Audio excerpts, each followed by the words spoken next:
Pengembangan batin dapat diakhiri sabe sata bawantu suki tata. Semoga semua makhluk hidup berbahagia. Sadu, sadu, sadu. Selanjutnya adalah Dhamma Desana yang akan disampaikan oleh Pandita Suyanto. Untuk Romo saya persilakan.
Untuk mengawali Dhammadesana pada pagi hari ini, mari sekali lagi kita menghormat Guru Agung kita dengan bersikap anjali. Namo tassa bhagavato arahato samma sambuddhassa. Namo tassa bhagavato arahato samma sambuddhassa. Namo tassa bhagavato arahato samma sambuddhassa. Susukang wata jiwama yesang no nati kincanang pitik bakang bawis sama dewa abasara yata. Sungguh bahagia bila kita hidup tanpa keserakahan, kebencian, dan kebodohan. Kita akan hidup bagaikan Dewa Brahma di alam cahaya. Dikutip dari Dhammapada, bab Sukawaga, waga tentang kebahagiaan, syair 200. Ibu-ibu, bapak-bapak, dan saudara-saudari yang terkasih dalam Dhamma, selamat berjumpa kembali dengan saya, Pandita Suyanto. Terlebih dahulu saya ucapkan salam kasih dalam Dhamma, Sotihontu Namo Buddhaya. Pada kesempatan yang berbahagia ini, saya akan menyampaikan sebuah judul Dhammadesana, yaitu cara meraih kebahagiaan. Ibu, bapak, dan saudara-saudara yang terkasih dalam Dhamma.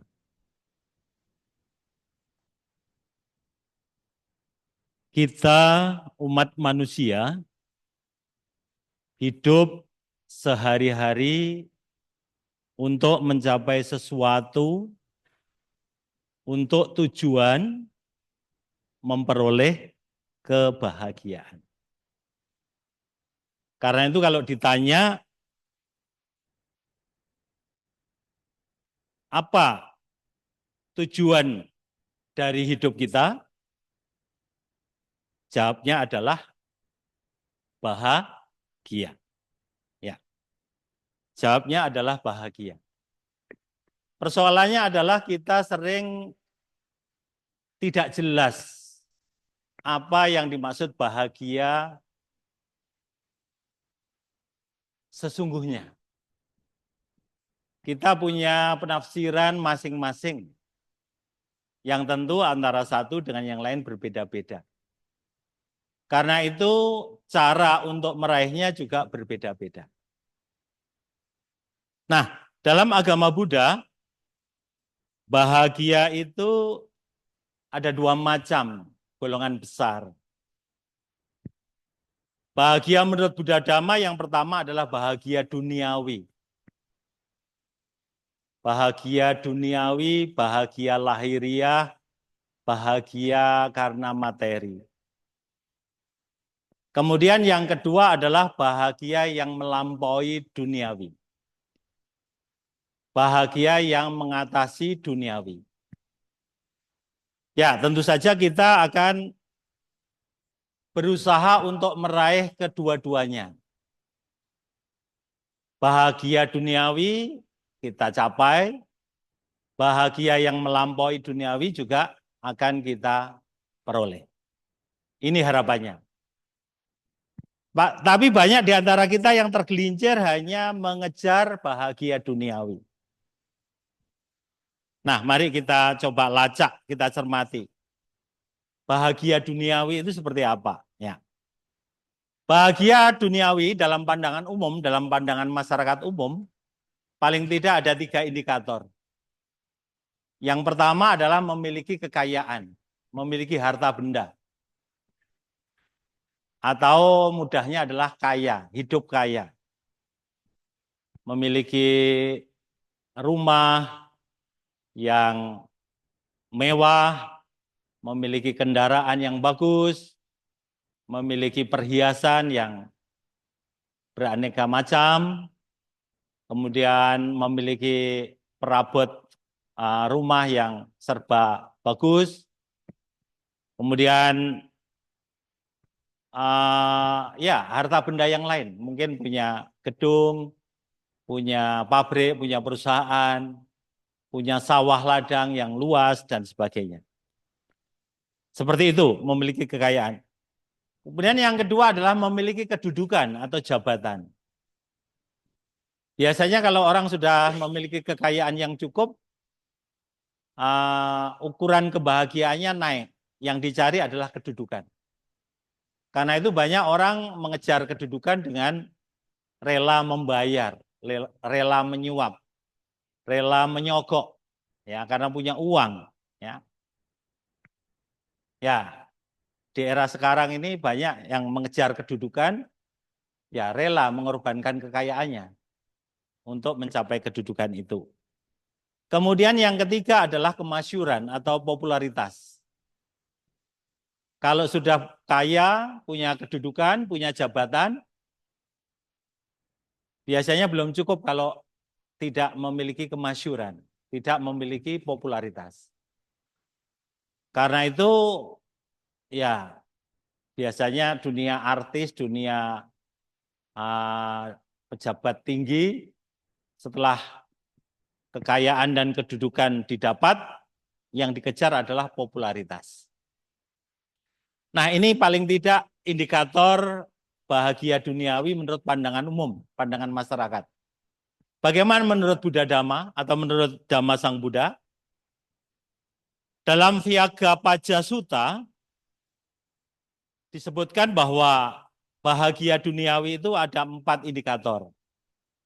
Yang pertama memiliki harta, sama berarti ya, kekayaan tadi. Ati suka.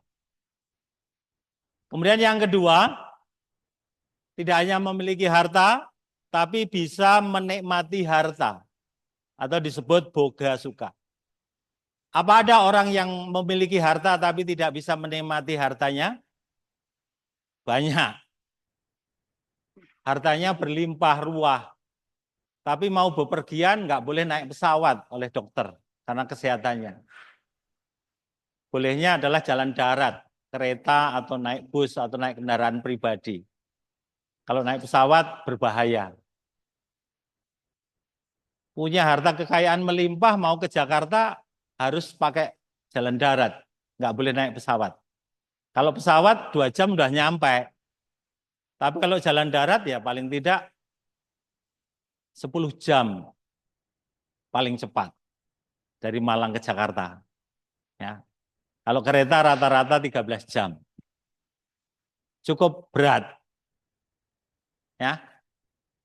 Orang punya harta melimpah tapi tidak bisa menikmati makan sembarangan karena kesehatannya. Karena gula, karena kolesterol, makanya harus tirakat, harus diet. Nggak boleh makan yang enak-enak. Ada atau begitu? Banyak. Ya. Jadi punya atik suka, punya harta kekayaan, tapi tidak bisa menikmati. Sayang sekali ya, ngumpulkannya susah, ya, bekerja mati-matian, kaki dibuat kepala, kepala dibuat kaki, kata orang desa begitu. Setelah terkumpul, harta dimiliki, nggak bisa menikmati karena pantangan kesehatannya. Karena itu bisa menikmati itu juga merupakan indikator kebahagiaan. Nah, yang ketiga adalah tidak terjerat utang. Ananasuka. Ya, hidup bahagia kalau tidak terjerat utang. Tapi di era sekarang ini kalau nggak punya utang katanya nggak semangat ya. Ya. Di dunia usaha utang piutang itu biasa. Ya, tentu. Kalau utang untuk investasi, untuk modal usaha nggak masalah. Yang penting mampu untuk membayar, mampu untuk ngangsur. Tapi kalau utang pinjol, nggak bisa bayar, kemudian dikejar-kejar, kemudian di-share kemana-mana, ya, hubungan teman, sahabat, tagihan dari pinjol, wah memalukan tagihannya, ya, bernada kasar, seperti itu, ya. Kalau utang untuk konsumtif ini yang berbahaya, utang untuk kenikmatan hidup. Tapi kalau utang untuk usaha, untuk modal ya nggak masalah, dengan catatan mampu membayar, ya, itu sebagai modal usaha.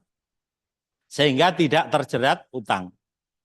Kemudian yang keempat adalah tidak terlibat kasus kejahatan. Anawaja suka.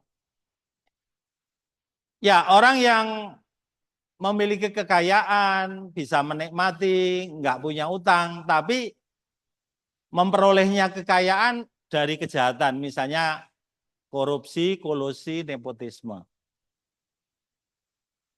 Wah, di era sekarang ini ketat sekali ya. Koruptor dakdikduk. Ya. Kalau ada mobil polisi lewat depan rumah itu rasanya sudah jantung berdetak kencang. Padahal itu hanya sekedar polisi lewat, mobil polisi lewat.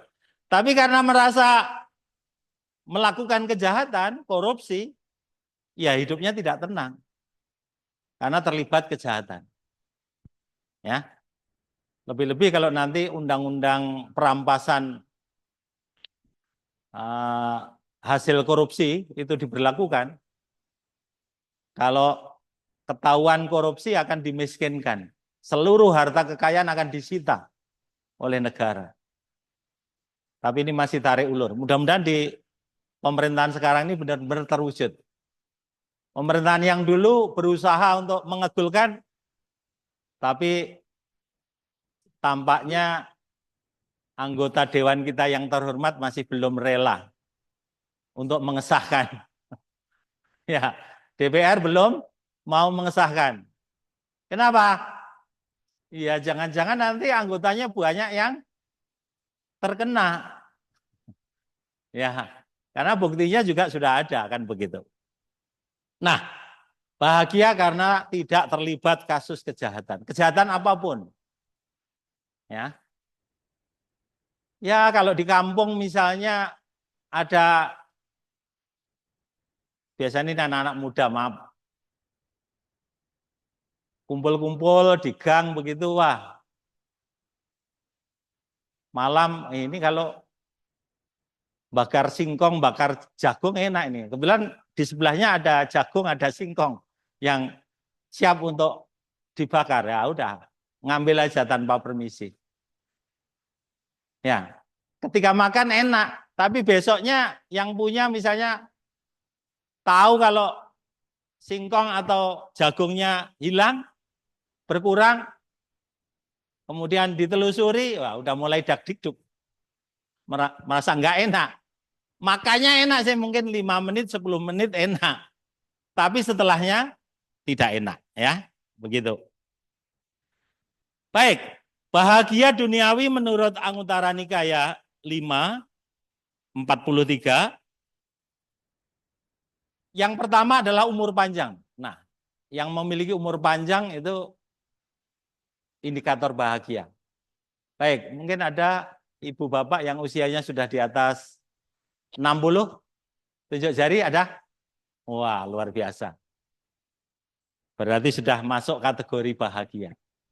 Karena usia harapan Indonesia itu beberapa tahun yang lalu berdasarkan survei itu hanya 67 tahun usia harapan. Usia harapan yang tertinggi penduduk di Indonesia itu malah di Yogyakarta, itu 68. Tapi di kota-kota besar itu 67, bahkan kurang dari 67. Rata-ratanya 67. Nah, kalau sudah di atas 60, berarti sudah memenuhi usia harapan. Ya. Dan itu sesuai dengan siklus usia manusia. Zaman Buddha Gotama rata-rata usia manusia 100 tahun. Sang Buddha sendiri usia 80 tahun. Tapi siswa-siswa beliau seperti yang Arya Sariputta, Moggallana, yang Arya Ananda, Visakha itu usianya rata-rata 120 tahun. Kalau di rata-rata ya 100 tahun. Setelah 25 abad, siklus usia manusia itu menurun terus. Ya, sekarang sudah 75, 70, itu sudah hebat. Ya. Tapi kalau bisa lebih dari itu ya luar biasa. Usia panjang adalah tanda kebahagiaan. Kemudian keelokan, ketampanan. Punya wajah yang tampan, yang elok, yang cantik, ya jelas. Itu ada kebahagiaan. Banyak artis-artis yang memanfaatkan keelokan ini sebagai modal. Ya. Tapi ada juga artis yang tidak elok, tidak terlalu tampan, tapi karena kemahirannya, ketekunannya bisa juga terkenal. Ya. Kemudian kekayaan. Nah, kekayaan menduduki urutan nomor 3. Ini menurut Anguttara Nikaya. Berarti tidak salah ya, kalau masyarakat umum menafsirkan bahagia itu kaya. Ternyata ada rujukannya. Menurut Anguttara Nikaya juga begitu. Tapi urutan ketiga ini. Nah, urutan keempat kemasyhuran, kepopuleran. Sama dengan pandangan umum. Disetujui oleh Sang Buddha. Nah, yang kelima ini kelahiran kembali di alam surga. Ya, ini harapan banyak orang. Ya. Setelah meninggal di dunia ini lahir kembali di alam surga. Itu harapannya. Bahkan kalau kita umat Buddha punya resep hidup di dunia kaya raya, bahagia kaya raya, mati masuk surga, setelah itu mencapai nibbana. Wah, lengkap. Sempurna itu. Hidup di dunia bahagia kaya raya, mati masuk surga, kemudian mencapai nibbana. Sangat sempurna. Apa bisa? Sangat bisa. Kalau tahu caranya. Tahu caranya dan bisa melaksanakan caranya. Nah, kita akan coba bahas cara untuk mencapai kebahagiaan ini. Ini masih kebahagiaan duniawi menurut Anguttara Nikaya. Cara meraih kesehatan dan usia panjang. Ya, sila pertama Pancasila Buddhis yang kita baca tadi. Tidak melakukan pembunuhan. Pembunuhan makhluk hidup apapun. Termasuk tidak menyiksa, tidak menganiaya.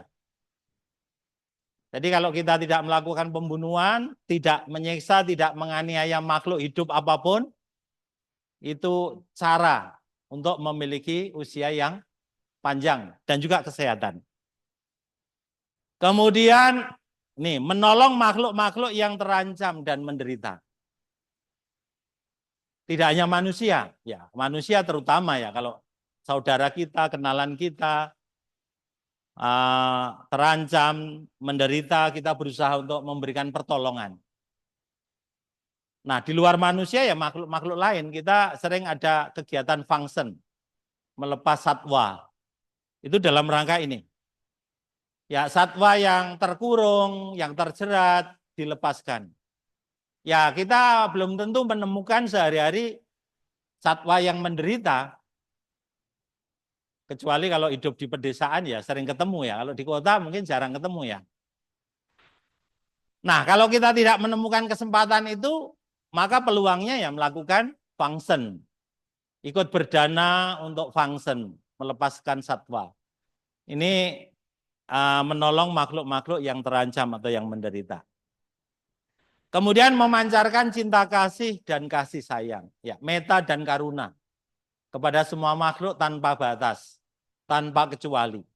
Memiliki meta dan karuna. Meta itu cinta kasih yang universal, yang tidak ada batasan, tidak pandang bulu. Sedangkan karuna itu welas asih, terutama kepada makhluk-makhluk yang menderita, makhluk-makhluk yang bernasib tidak baik.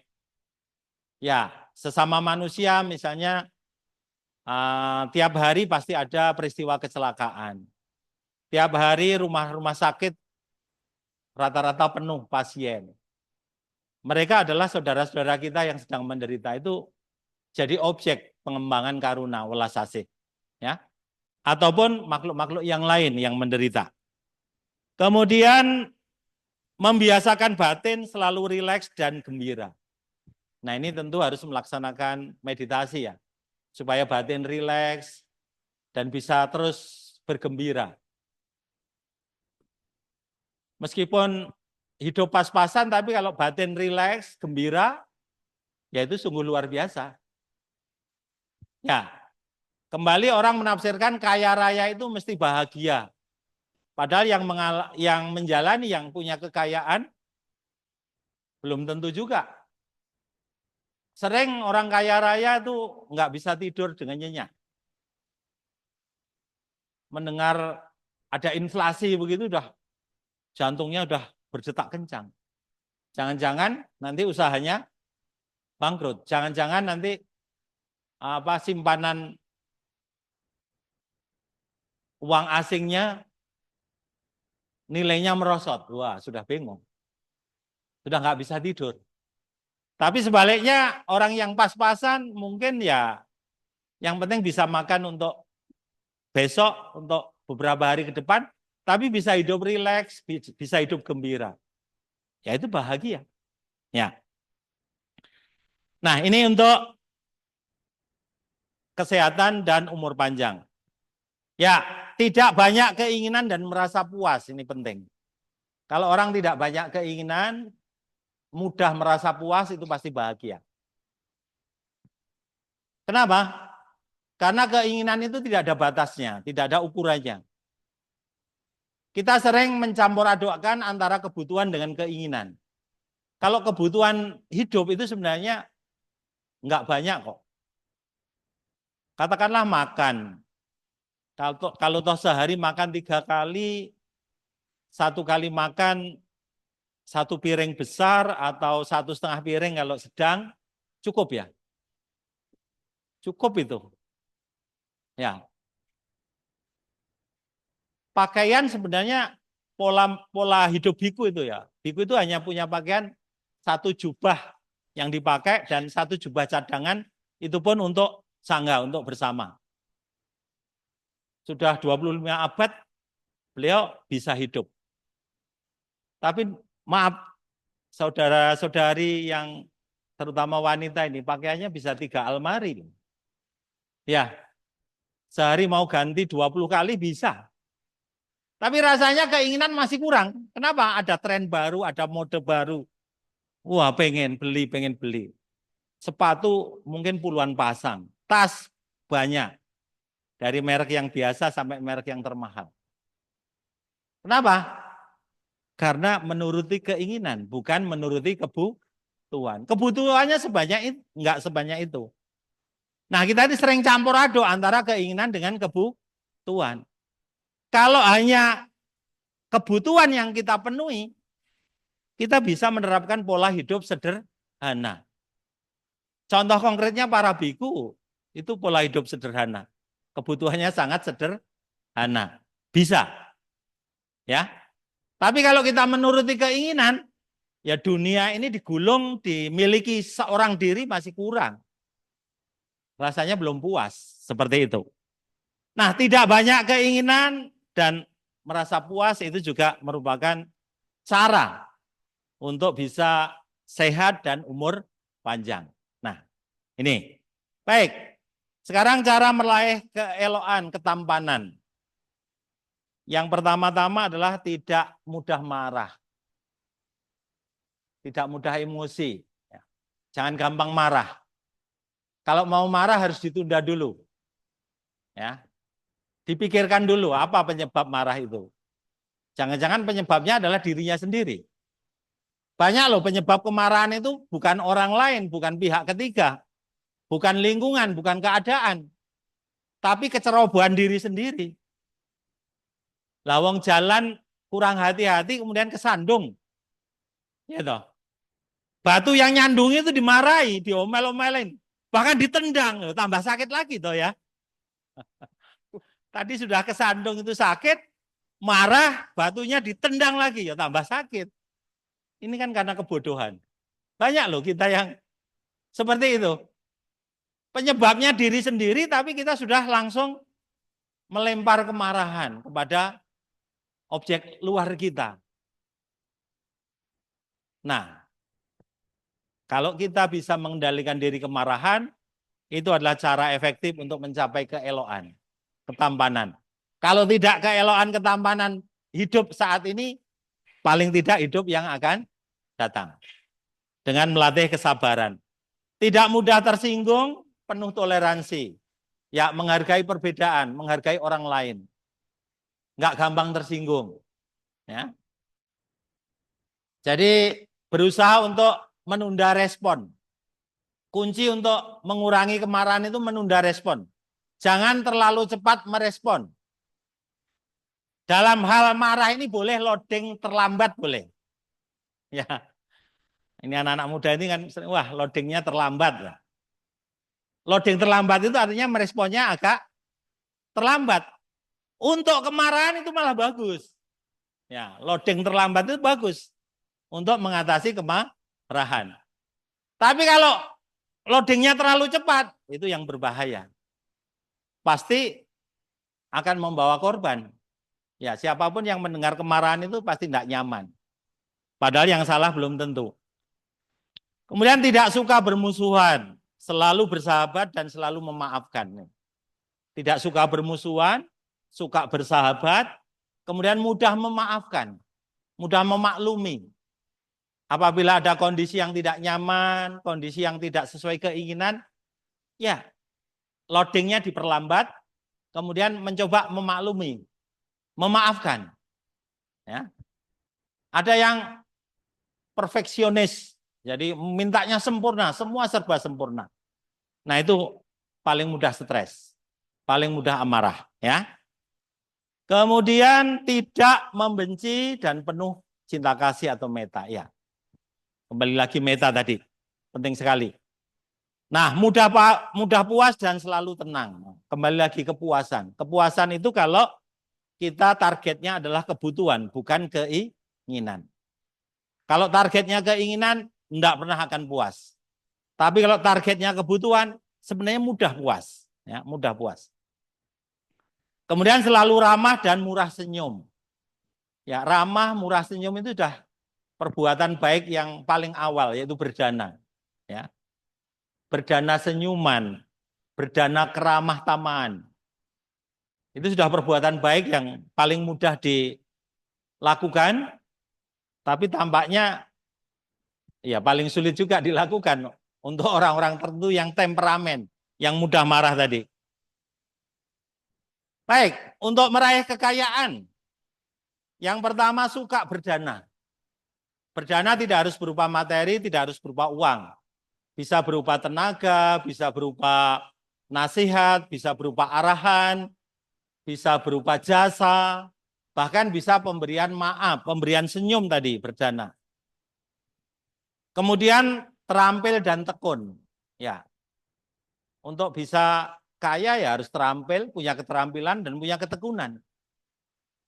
Apapun yang diusahakan, yang dikerjakan, pekerjaannya dilakukan dengan tekun, penuh ketekunan. Tapi kalau enggak tekun, sedikit-sedikit sudah pindah kerja. Katanya cari pengalaman sebanyak-banyaknya. Ya, akhirnya apa? Enggak fokus, enggak ada yang nyantol istilahnya. Hanya lompat sana, lompat sini, akhirnya tidak ada yang diseriusi, tidak ada yang fokus. Kemudian semangat dan suka bekerja keras. Ya, jelas. Orang yang semangat, suka kerja keras itu modal untuk memperoleh kekayaan. Dan yang lebih penting juga tidak boros, hemat. Punya kekayaan, bisa bekerja keras, tapi kalau boros, nah, bisa besar pasak daripada tiang. Pengeluaran lebih besar daripada penghasilan. Yaitu tidak akan kaya nanti. Kemudian memiliki teman yang bajik atau kalyana mita.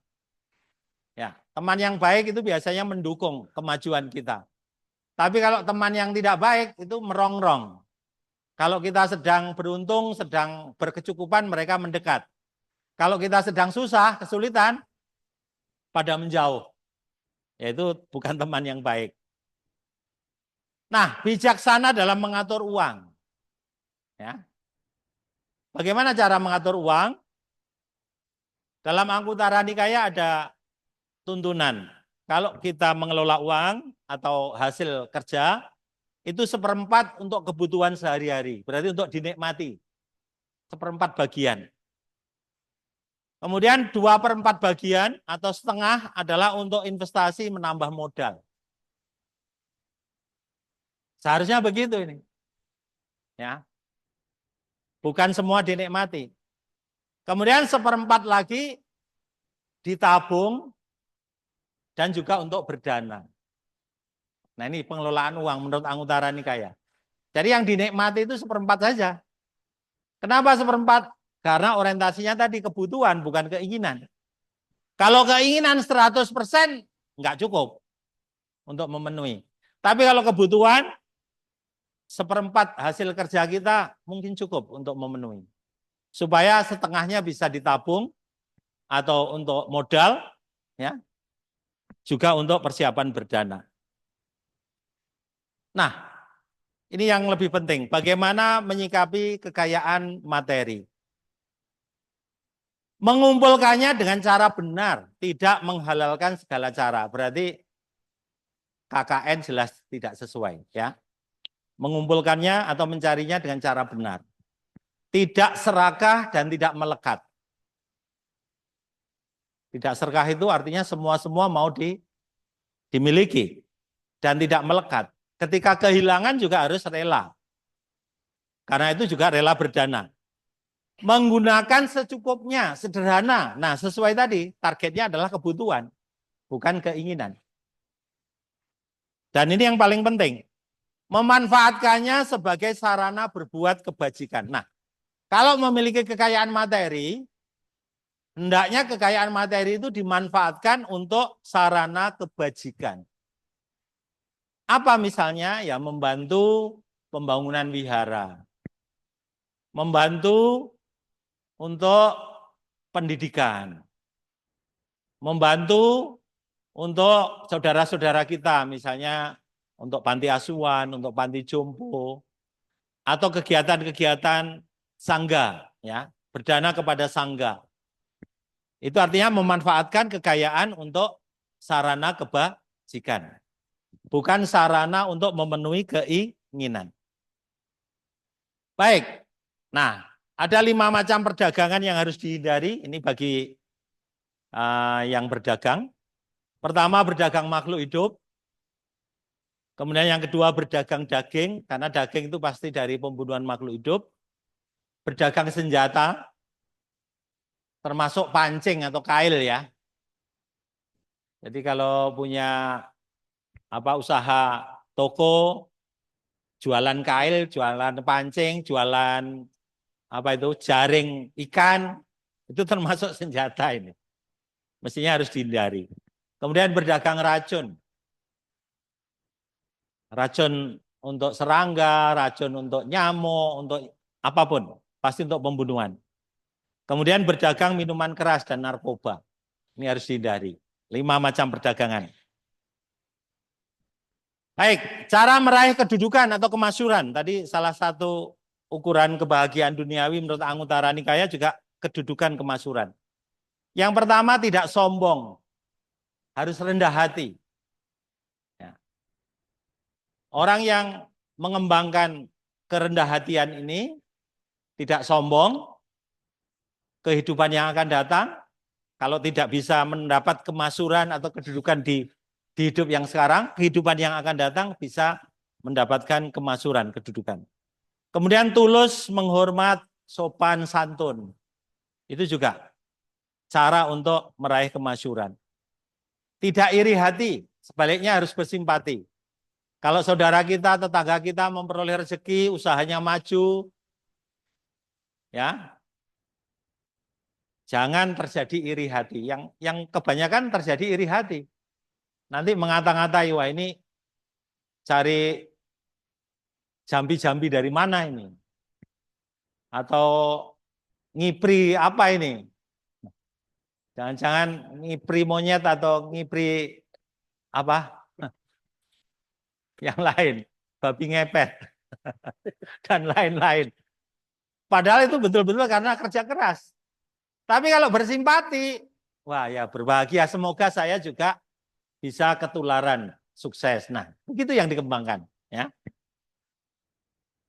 Kemudian suka membantu dan melindungi yang lemah. Membantu dan melindungi yang lemah, yang menderita. Kemudian ramah tamah dalam perbuatan dan ucapan. Ya. Ramah tamah dalam perbuatan dan ucapan itu akan menjadi modal kedudukan dan kemasyhuran, kepopuleran. Ya. Tuh. Berikutnya adalah gemar belajar dan melatih kearifan. Ya, terus belajar, melatih kesalehan, kearifan, kesabaran, kebajikan. Itu yang terus dikembangkan. Maka itu cara untuk memperoleh kedudukan dan juga kemasyhuran. Disiplin dan bertanggung jawab. Ya. Kita lanjutkan cara meraih kelahiran di alam surga. Ya. Yang pertama adalah yakin kepada Tiratana, Buddha, Dhamma, dan Sangha. Nah, kita yang hadir di sini pasti punya keyakinan terhadap Tiratana. Setiap puja bakti kita akan menghormati Tiratana, menyatakan berlindung kepada Tiratana, Buddha, Dhamma, dan Sangha.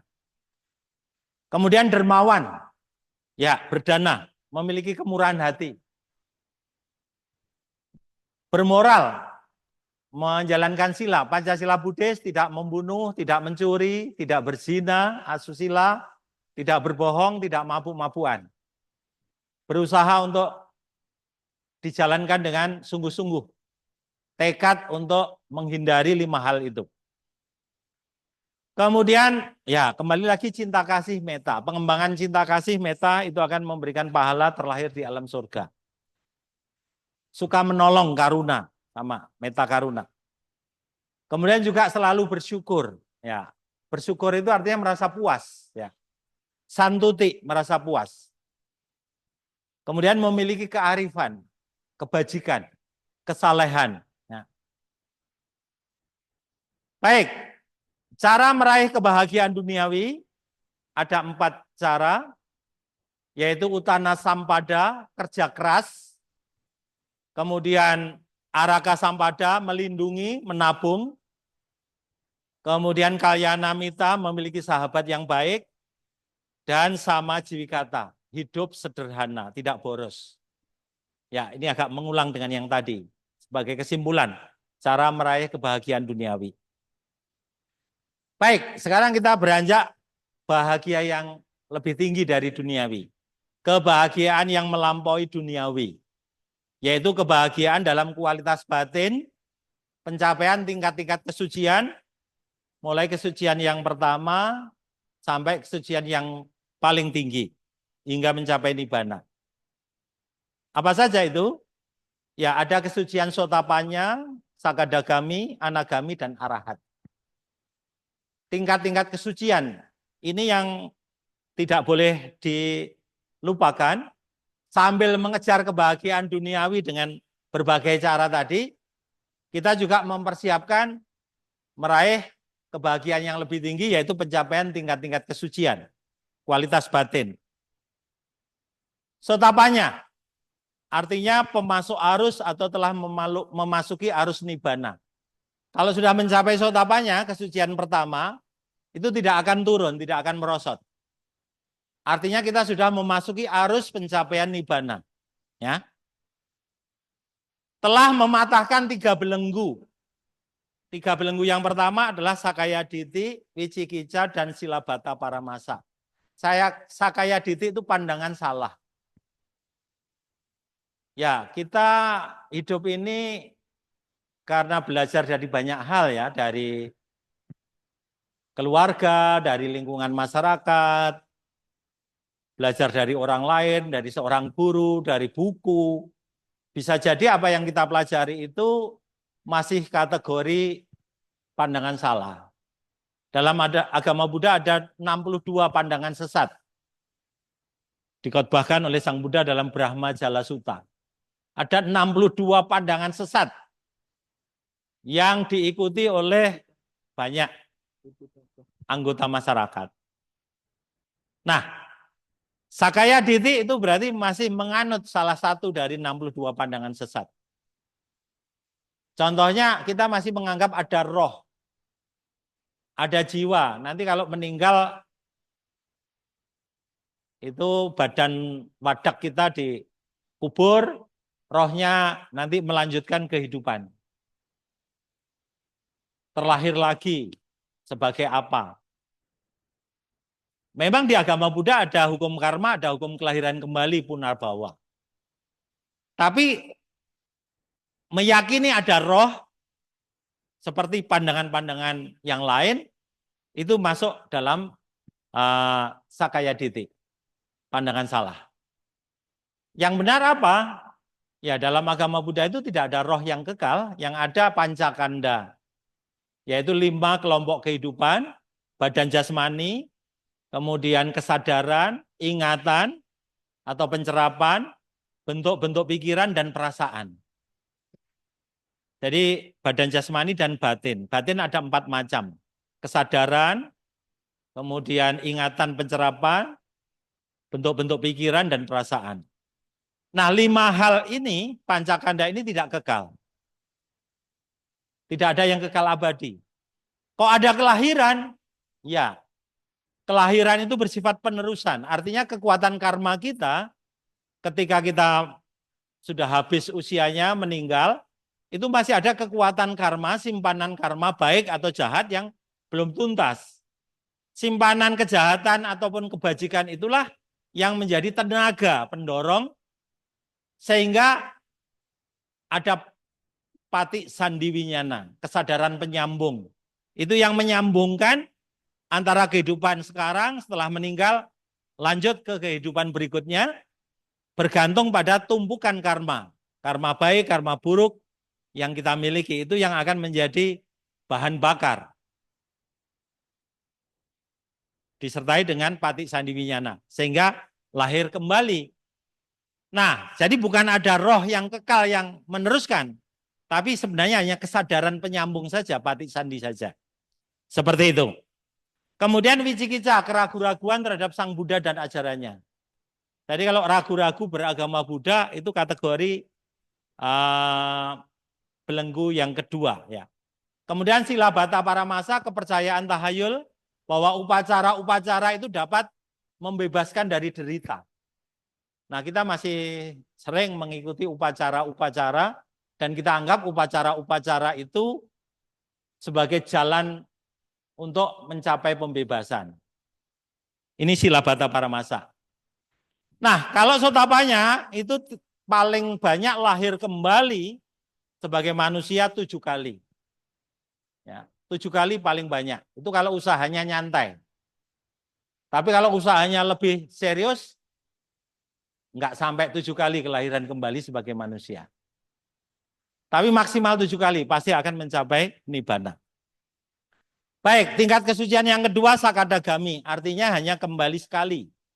Terlahir kembali jadi manusia hanya 1 kali lagi sebelum mencapai nibbana. Sakadagami telah mematahkan 3 belenggu dan melemahkan 2 belenggu. 3 belenggu yang pertama, Sakayaditi, Wicikica, Silabata Paramasa sudah dipatahkan semua, sudah dilenyapkan, sudah dipadamkan. Kemudian belenggu yang keempat dan kelima, kamaraga itu adalah nafsu duniawi, nafsu keduniawian. Kemudian patiga itu kemauan jahat, jadi itu dilemahkan. 3 dipatahkan, 2 dilemahkan, itu sakadagami. Tingkat kesucian ketiga, anagami. Tidak kembali lagi terlahir di alam manusia, tetapi terlahir di alam Brahma Sudawasa. Kemudian mencapai nibbana di sana. Ya. Nah, ini telah mematahkan 5 belenggu yang pertama sampai ke 5. Sakayaditi, pandangan salah sudah dipatahkan. Wicikica, keraguan-raguan terhadap Sang Buddha dan ajarannya sudah dipatahkan. Silabata Paramasa, keterikatan terhadap upacara-upacara yang dianggap dapat membebaskan sudah terpatahkan. Kamaraga, nafsu keduniawian sudah terpatahkan. Patiga, kemauan jahat sudah tidak ada. Itu sudah mencapai anagami. Akan lahir di Brahma Sudawasa dan mencapai nibbana di sana. Nah, ini yang tertinggi, kesucian yang keempat, arahat. Tidak terlahir kembali di alam manapun dari 31 alam kehidupan. Telah mematahkan 10 belenggu total. 5 yang pertama tadi, Sakayaditi, Wicikica, Silabata Paramasa, Kamaraga, Patiga sudah patah. 5 belenggu berikutnya yang ke-6 sampai ke-10 juga sudah dipatahkan. Yaitu rupa raga, keinginan terlahir di alam Brahma berbentuk. Ada 16 rupa Brahma. Kemudian keinginan untuk terlahir di alam arupa Brahma, 4 alam arupa Brahma. Alam Brahma yang tidak berbentuk, itu sudah tidak ada, sudah padam. Kemudian mana itu kesombongan, sudah padam. Udaca, kegelisahan, kekhawatiran sudah dipadamkan. Dan yang terakhir awija, kebodohan batin. Nah, 10 belenggu terpatahkan, maka selesailah tugas hidup kita. Sudah mencapai nilai 10 dan mencapai kesucian tertinggi arahat. Ya.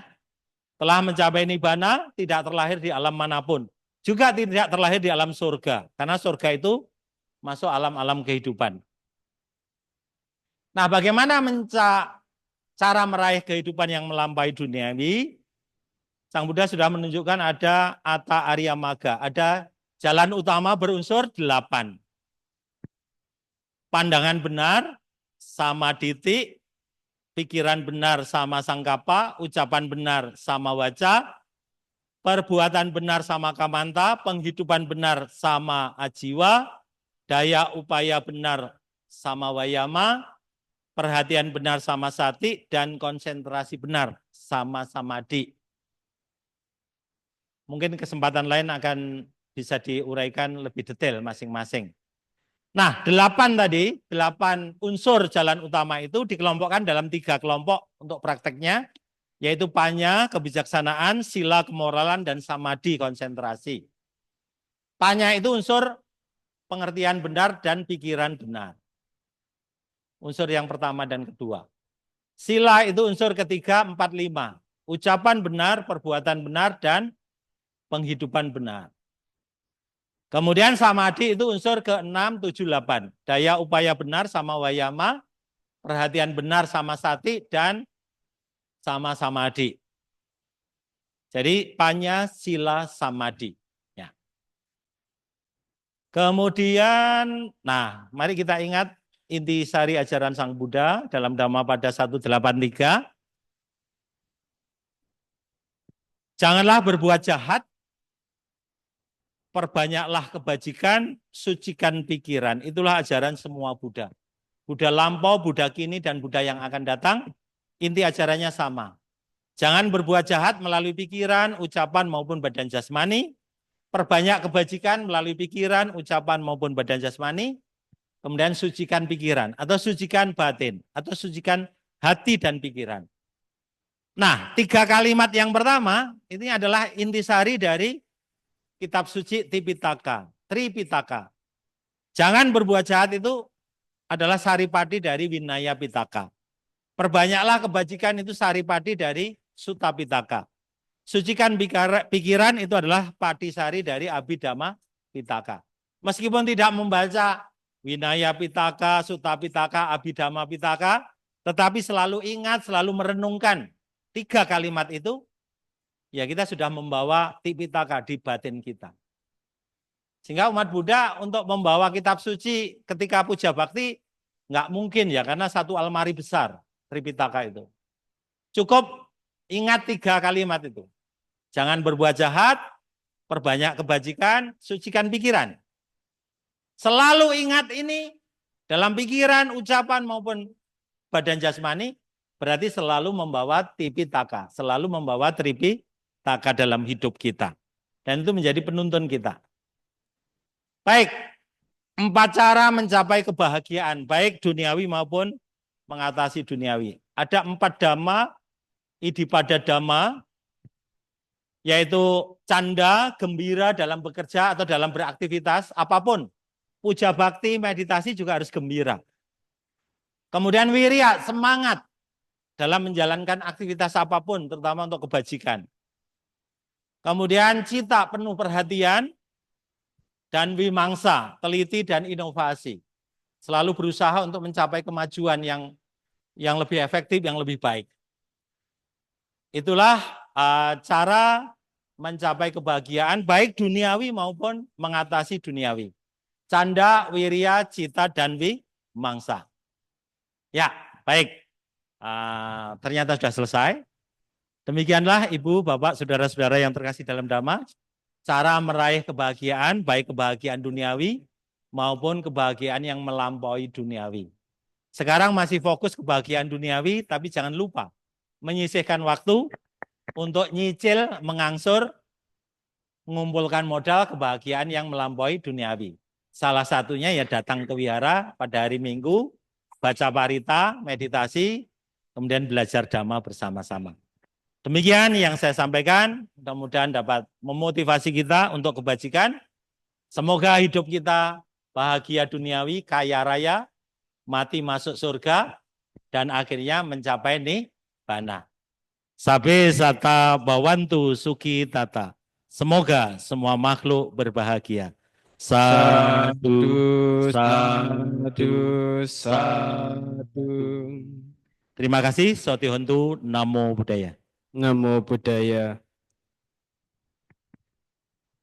Anumodana atas dhamma desana yang telah disampaikan oleh Pandita Suyanto. Semoga memberikan semangat bagi kita semua untuk praktik dhamma.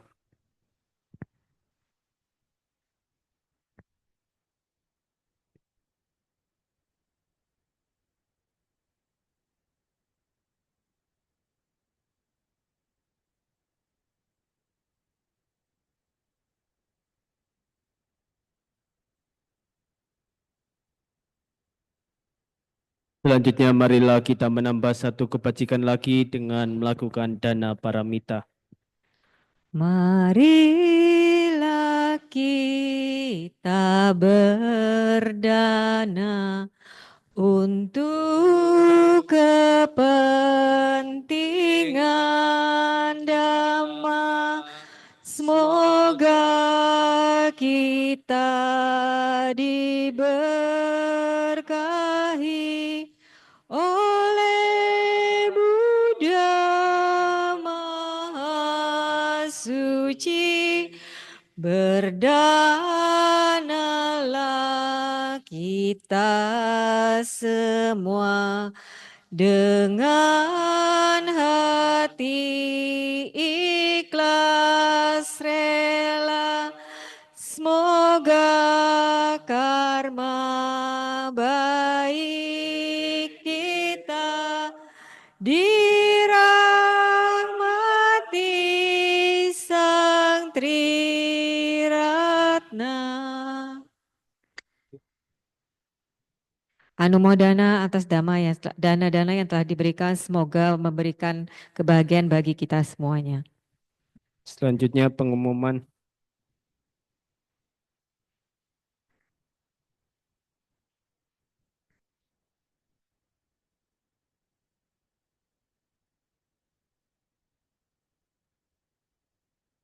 Sotiontu Namo Buddhaya. Setiap Kamis jam 7 malam ada latihan meditasi dibimbing oleh Saudara Johan Carli.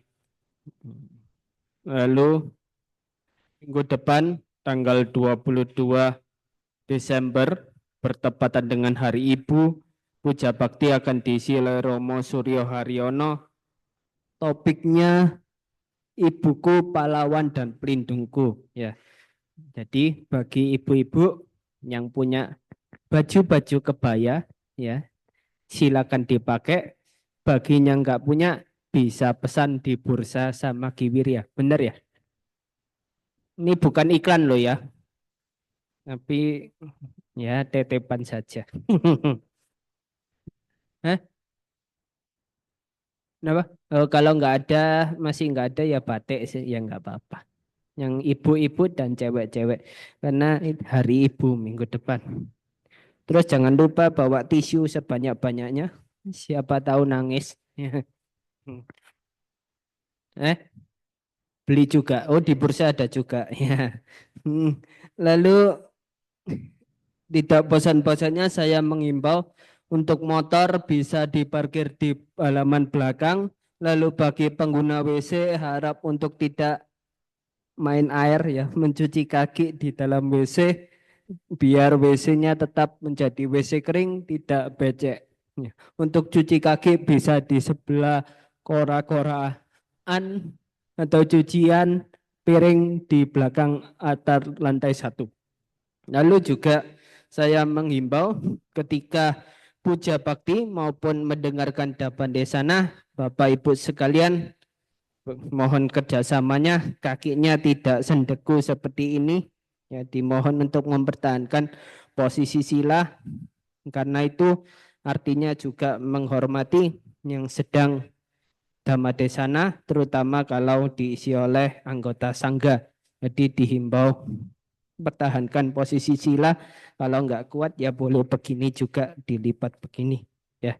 Lalu sudah lama kita tidak Dhamma kita, mohon di operator bisa ditunjukkan liriknya himne sama Kiwirya.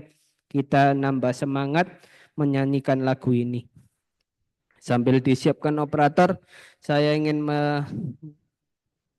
menginfo juga satu hal lagi.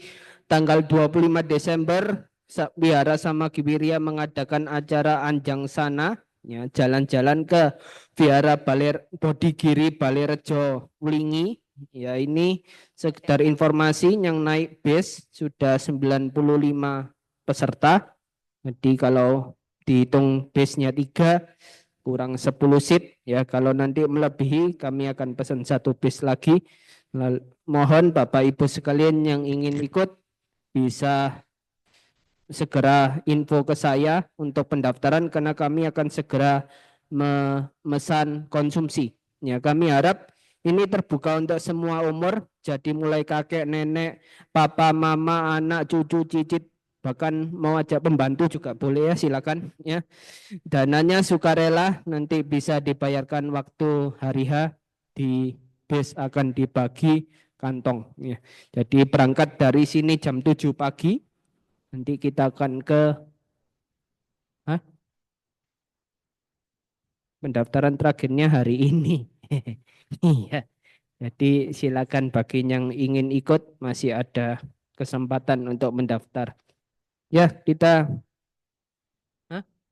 Oh iya, sama tanggal 31 Desember Wihara sama Kiwirya mengadakan acara puja pelita, jamnya jam 6 sore, itu hari apa? Selasa ya? Hari Selasa kayaknya. Jadi bagi Bapak Ibu yang ingin mendaftar bisa mengontak saya. Per pelita 100.000 ya. Lalu kita bersama-sama menyanyikan lagu himne sama Kiwirya. Silakan lihat layar ya. Nah, pendaftaran terakhir pelita tanggal 29. Hmm, hmm, hmm. Gak usah musik ya. Iya. 1, 2, 3. Bersatu sehati kita melangkah, dibimbing oleh Dharma Sang Buddha. Terdengar alunan parita suci, inilah tekadku tulus dan murni. Di bawah Yayasan Samagi Wirya tercipta semangat persatuan, bersujud berbakti dengan gembira, luhurkan namanya sepanjang masa. Hanya padamu Buddha kami sujud memuja, jadikan kami rukun dan bahagia. Hanya dalam dhammamu bersampailah tujuan, Yayasan Samagi Wirya tetap jaya. Singkirkan Di jalan kami menuju bahagia sejati. Oleh dhammamu ku tetap setia, mengagungkan Sang Buddha yang sempurna. Hanya padamu Buddha kami sujud memuja, jadikan kami rukun dan bahagia. Hanya dalam dhammamu bersampailah tujuan, Yayasan Samagi Wirya tetap jaya. Yayasan Samagi Wirya tetap jaya. Ya, tepuk tangan. Setelah acara ini selesai, lalu dana makan umat di bawah, yang peserta KDAP harap mempersiapkan diri jam 12 kita mulai kelasnya. Ya, kita lanjutkan dengan parita pelimpahan jasa.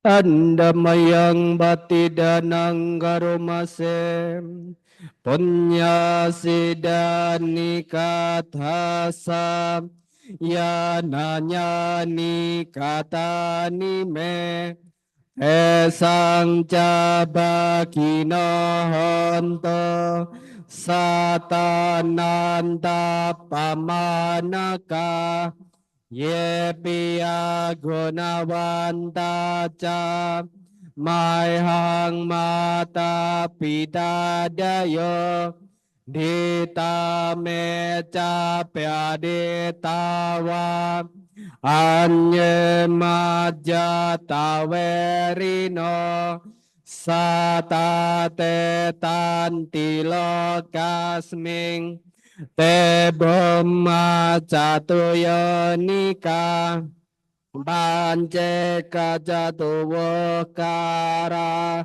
Sang Saranta Bawa Bawe Nyatang Ye Patidaname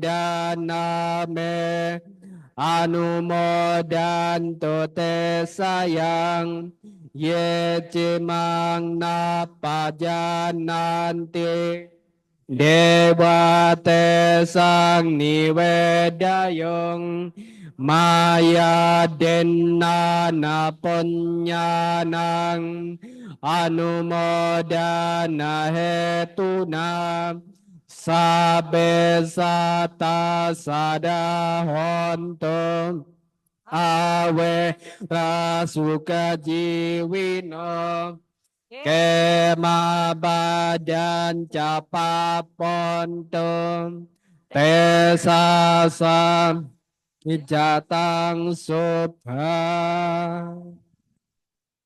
Semoga jasa-jasa yang kulakukan kini atau di waktu yang lain melimpah kepada semua makhluk, tiada batas, tiada hingga, yakni kepada mereka yang kukasihi, yang berjasa, seperti ayah dan ibuku, kepada mereka yang kukenal ataupun yang tidak, dan kepada mereka yang bersikap netral atau bermusuhan, makhluk-makhluk yang berada di alam semesta, di ketiga alam, keempat jenis kelahiran, terdiri dari 5, 1 ataupun 4 kawasan saja, yang mengembara di alam besar dan di alam kecil.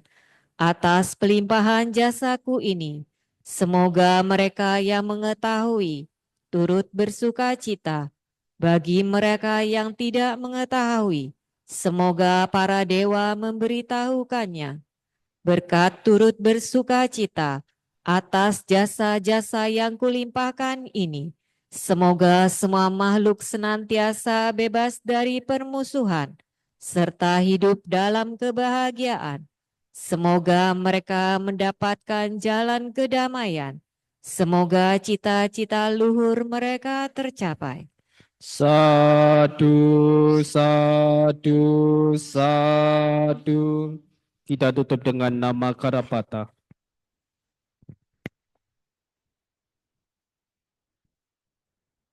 Arahang sama sambuddha bhagawa.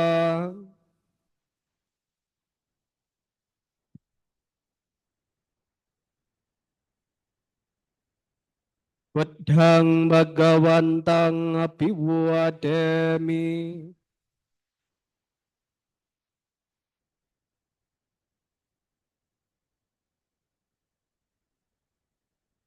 Swagato Bhagawata Dhammo.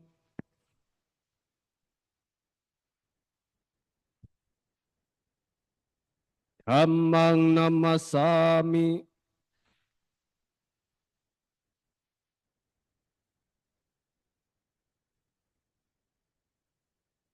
Supatipanno Bhagavato Sawaka Sangho.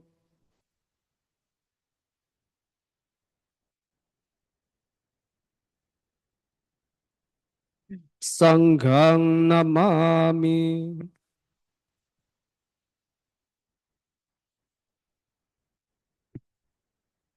Marilah kita tutup puja bakti pada pagi hari ini dengan bersama-sama mengucapkan Sabe Satam Hawantu Sugitata. Semoga semua makhluk hidup berbahagia. Sadu, sadu, sadu. Satyantu Namo Buddhaya.